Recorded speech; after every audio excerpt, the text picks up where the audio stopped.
Halo guys, kembali lagi bersama gue di Saka Channel.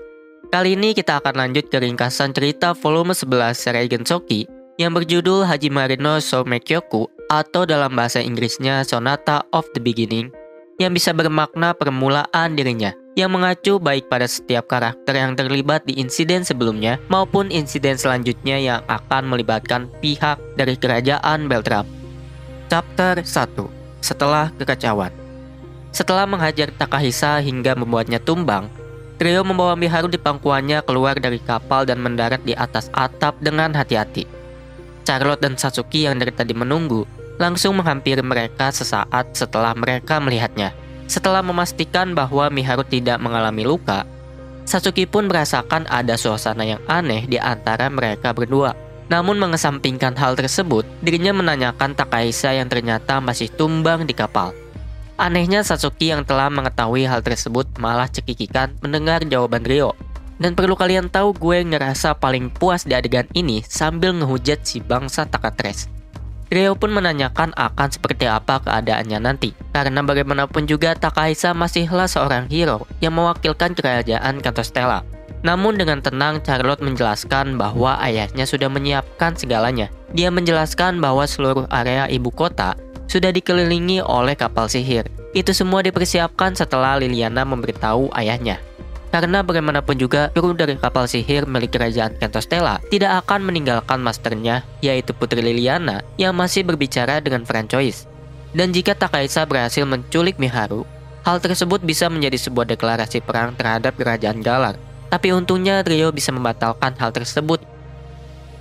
Ryo pun berpikir bahwa Francois dan Charlotte memang sudah mengetahui rencana dari Taka bangsat ini. Satsuki pun sempat kesal karena Francois tidak mencoba untuk menghentikan Takahisa. Mungkin saja Takahisa akan menggunakan kekuatan senjata sucinya dan membuat ibu kota menjadi kacau, serta kemungkinan mereka akan kehilangan jejak Takahisa. Belum lagi Takahisa yang mengancam Liliana, jika Liliana tidak membantu dirinya maka dia akan berhenti menjadi hero. Maka dari itu Putri Liliana pun berpura-pura membantu Takahisa dan meminta bantuan Francois diam-diam. Walaupun mengabulkan permintaan dari hero adalah tugasnya, namun ini adalah hal yang tidak bisa dimaafkan. Dan karena itulah mereka membuat persiapan diam-diam. Walaupun pada akhirnya Charlotte tidak menyangka akan kemampuan Ryo. Charlotte sangat terpukau saat Ryo terbang dari kastil dan berkata mungkin ayahnya akan semakin menilai Ryo lebih tinggi. Setelah itu mereka berempat pergi menuju ke tempat Francois sambil meninggalkan Takahisa yang akan dibawa oleh prajurit. Saat mereka berjalan, Charlotte akhirnya menjelaskan bahwa alasan dia tidak memberitahu mereka sebelumnya. Karena adik si bangsat yaitu Aki terlibat untuk membantu menculik Miharu. Dan hal tersebut membuat Satsuki dan Miharu terkejut bukan main. Saat mereka masuk ke ruangan pertemuan, Liliana kebingungan ketika melihat Miharu. Di sisi lain, Francois menanyakan apa yang terjadi kepada Charlotte dengan pandangan matanya.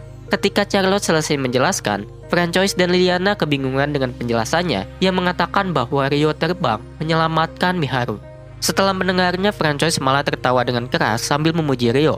Setelah itu akhirnya Francois dan Liliana menjelaskan mengenai rencana Takahisa, terutama keadaan Aki. Saat mereka hendak duduk, lagi-lagi Charlotte memutuskan agar Ryo duduk di sebelahnya, sedangkan Satsuki dan Miharu duduk di seberang mereka. Liliana pun menjelaskan mengenai tindakan tolol Takahisa yang mencintai Miharu. Dan rasa gembira pun muncul setelah dirinya reuni dengan Miharu.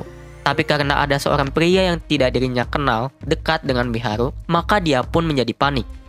Saat mendengar itu, perasaan nostalgia pun muncul kepada Ryo. Karena bagaimanapun juga dirinya pernah berada di situasi yang sama. Dan ketika itu dirinya merasakan kehilangan dibanding membuatnya panik. Mengetahui seperti apa pria bernama Haruto, Takahisa pun menjadikannya sebagai rival. Tapi setelah Miharu berkata bahwa dirinya ingin bersama dengan Haruto, perasaan rivalitas itu malah berubah menjadi perasaan cemburu yang membuatnya tidak bisa menerima kenyataan dan menjadi gila. Karena bagaimanapun juga kecemburuan bisa membuat seorang pria tidak bisa berpikir jernih dan membuat dirinya merencanakan untuk menculik Miharu. Liliana menjelaskan bahwa Takahisa akan meninggalkan Kanto Stella jika dia tidak mendapat bantuan Liliana dan mengatakan bahwa Miharu pun pasti akan mengerti dengan tindakan bodohnya tersebut.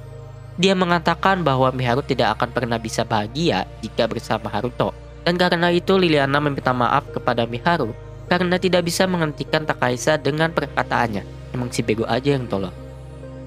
Charlotte yang dari tadi diam menanyakan kenapa Takaisa bisa begitu yakin bahwa Miharu tidak bisa bahagia dengan Haruto. Liliana menjawab bahwa di dunia Satsuki dan Miharu berasal, membunuh adalah hal yang tidak bisa dimaafkan apapun alasannya. Dan karena Ryo pernah membunuh seseorang, maka Takaisa pun menggunakan hal itu sebagai alasan. Setelah itu Liliana menjelaskan tentang keadaan Aki. Aki yang dari awal memang membenci sosok Haruto Jepang, awalnya diminta oleh Liliana untuk membujuk Takaisa, tapi dirinya malah berkata, "Apakah aku tidak cukup untuk berada di sampingmu?" Dan Takaisa malah memalingkan wajah tanpa menjawab, seolah-olah jawabannya adalah tidak. Aki yang tidak ingin ditinggal oleh siapapun lagi, malah membantu rencana Takaisa tersebut. Setelah penjelasan Liliana berakhir, Miharu pun menginginkan agar Takaisa dan Aki meminta maaf dengan tulus untuk kali ini. Tapi Liliana berkata bahwa hal tersebut tidak mungkin mengingat keadaan mereka berdua saat ini. Akhirnya Satsuki menyarankan agar mereka berdua tidak bisa bertemu dengan Miharu dan Ryo. Semua orang pun setuju dengan hukuman tersebut, termasuk Francois dan Liliana. Setelah itu Satsuki dan Liliana akan berbicara pada Takaisa dan Aki, sedangkan Ryo dan Miharu akan berbicara kepada Masato. Setelah yang lainnya pergi, Masato pun dipanggil ke dalam ruangan. Lalu Ryo dan Miharu pun menjelaskan mengenai perbuatan Takaisa dan Aki kepada Masato. Tentu saja saat mendengarnya Masato terlihat sangat terkejut. Dan semakin lama dia mengetahuinya, semakin dia tidak bisa mempercayai apa yang telah dilakukan oleh saudara-saudaranya tersebut. Dengan menahan tangis karena merasa bersalah, Masato pun meminta maaf berulang kali kepada Miharu. Di akhir Masato pun bingung harus melakukan apa. Ryo pun mengatakan bahwa itu bukan salah dirinya, dan menyarankan agar Misato memikirkan dengan matang apa yang dia ingin lakukan, bukan apa yang harus dia lakukan. Dan hal tersebut berlaku juga untuk Miharu. Daripada merasa bersalah, lebih baik tetap untuk membantu dan menolong mereka, walaupun harus dengan kekerasan, dan menjauhi mereka. Di saat yang sama, Satsuki dan Liliana masuk ke ruangan di sebelahnya. Di sana terlihat Takaisa yang cemberut dan Aki yang gugup. Tanpa panjang lebar, Satsuki langsung mengatakan intinya, yaitu hukuman dari tindakan mereka yang membuat mereka tidak bisa bertemu dengan Miharu dalam jangka waktu yang lama. Satsuki mengatakan bahwa tindakan mereka adalah sebuah tindakan kriminal dan menyebabkan masalah untuk banyak pihak. Lebih dari itu, Takaisa malah melibatkan Aki dan bukannya menghentikannya sebagai seorang kakak. Namun Takaisa malah berperilaku seolah-olah dirinya bukan orang yang bersalah. Dirinya malah mengatakan bahwa Ryo lah yang seharusnya disebut kriminal karena telah membunuh seseorang. Satsuki yang sudah tidak tahan pun mengatakan bahwa Takaisa sangat menyedihkan. Dirinya tidak bisa menerima kenyataan bahwa Miharu jatuh cinta kepada Ryo dan malah melakukan tindakan bodoh. Satsuki juga berkata kepada Aki bahwa dirinya tidak bisa bertindak seperti anak kecil lagi dan tidak bisa terus-menerus mengikat Miharu dengan dirinya. Begitupun dengan Haruto, Aki tidak bisa terus menghindar darinya dan bukan malah membalas kebaikan Haruto dengan tindakan buruk. Setelah itu, Liliana hanya mengatakan bahwa Takaisa akan kembali ke Kento Stella dan melanjutkan perannya sebagai hero, serta Aki akan ikut dengan mereka tanpa mengucapkan perpisahan dengan Miharu. Satsuki pun keluar ruangan dan menitipkan mereka berdua kepada Liliana. Saat dirinya membuka pintu, dirinya bertemu Misato yang menunggu di luar. Masato pun berkata bahwa dia ingin berbicara dengan kedua saudaranya tersebut dan sudah mendapat izin dari Ryo dan Miharu. Saat Masato masuk, yang dirinya lihat adalah keadaan di mana Aki yang menangis dan Liliana yang mencoba menenangkannya, serta Takaisa yang masih sama seperti sebelumnya. Padahal tadinya Masato berniat untuk berdiskusi dengan mereka. Liliana pun berkata bahwa Aki merasa tidak enak badan dan meminta Masato untuk membawa ke kamarnya. Saat Masato membantu Aki berjalan, dirinya berkata, "Kalau kau hanya akan menangis seperti ini, maka jangan lakukan hal bodoh seperti itu dari awal." Di sisi lain, Charlotte dan Francois berdiskusi mengenai Ryo. Charlotte berkata bahwa mereka harus mencoba lebih keras untuk mengambil hati Ryo. Francois mengerti hal tersebut, namun dirinya sempat bercanda mengenai Charlotte yang jatuh cinta kepada Ryo. Charlotte pun mengiyakan hal tersebut, mengatakan bahwa dirinya berdegup kencang saat berada di dekat Ryo, terutama saat dia terbang dari ketinggian kastil. Francois pun tidak mempercayai bahwa anak yang dia kira adalah perempuan yang suka mempermainkan hati seorang pria bisa jatuh cinta. Bahkan dirinya mengakui bahwa Charlotte adalah anak yang menyimpang dari gadis biasa. Beberapa saat setelah itu, Satsuki yang kembali ke ruangan Ryo dan Miharu menjelaskan mengenai reaksi Takaisa dan Aki. Miharu bertanya mengenai alasan Ryo menerima duel dengan Takaisa. Ryo hanya menjelaskan bahwa dia hanya harus menghadapi masalahnya secara langsung sambil melihat ke arah Satsuki. Satsuki pun berkata bahwa saat mereka duel, dia memang mengatakan hal tersebut kepada Ryo. Dan dengan itu Ryo pun berterima kasih kepada Satsuki. Berkat Satsuki, dirinya bisa menghadapi Miharu setelah sekian lama menghindarinya. Setelah mendengar itu, Satsuki hanya mengatakan Ryo kadang-kadang bisa bertingkah seperti orang dewasa, sambil menahan malu dan menanyakan persetujuan Miharu. Miharu berkata bahwa aura di sekitar Ryo semakin lembut, dan ketika matanya bertemu dengan Ryo, lagi-lagi dirinya memalingkan wajahnya yang memerah karena malu. Di saat itu, tiba-tiba ada yang mengetuk pintu, dan di saat Miharu membuka pintu, terdapat Masato yang bermuka muram dan berkata ada hal yang ingin dia katakan kepada mereka. Chapter 2. Keputusan Masato. Masato duduk di samping Satsuki dengan Ryo dan Miharu duduk bersebelahan di seberang mereka. Masato pun menjelaskan keadaan Takaisa yang masih kesal dan Aki yang sedang menangis akan pergi ke kantor Stella. Akhirnya Masato berkata bahwa walaupun apa yang telah terjadi, kedua orang bodoh tersebut masihlah saudaranya. Dirinya merasa menyedihkan dengan mereka berdua dan dirinya tidak bisa membiarkan Liliana mengurus keduanya sendirian. Oleh karena itu, dia akan pergi ke kantor Stella bersama mereka walaupun sebenarnya dia tidak mau. Ryo pun berkata bahwa pilihannya tidaklah salah. Masato lah satu-satunya keluarga mereka, sekaligus orang luar di masalah ini. Satsuki dan Miharu juga menyetujui hal tersebut jika itu keputusan Masato. Setelahnya, Masato meminta kepada Ryo untuk membawanya ke rumah batu agar dirinya bisa menjelaskan kepada semua yang berada di sana. Setelah semua orang di kastil tertidur, mereka pun pergi ke rumah batu termasuk Satsuki.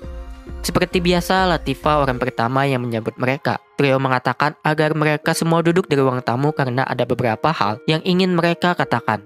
Masato pun menjelaskan keadaan kedua saudara bodohnya yang melakukan tindakan bodoh pula. Namun sayangnya karena dirinya adalah lelaki polos dan gentle, dirinya malah berkata, intinya kakakku menyukai Miharu, tapi orang yang Miharu suka adalah Haruto. Jadi dia menjadi cemburu kepada Haruto.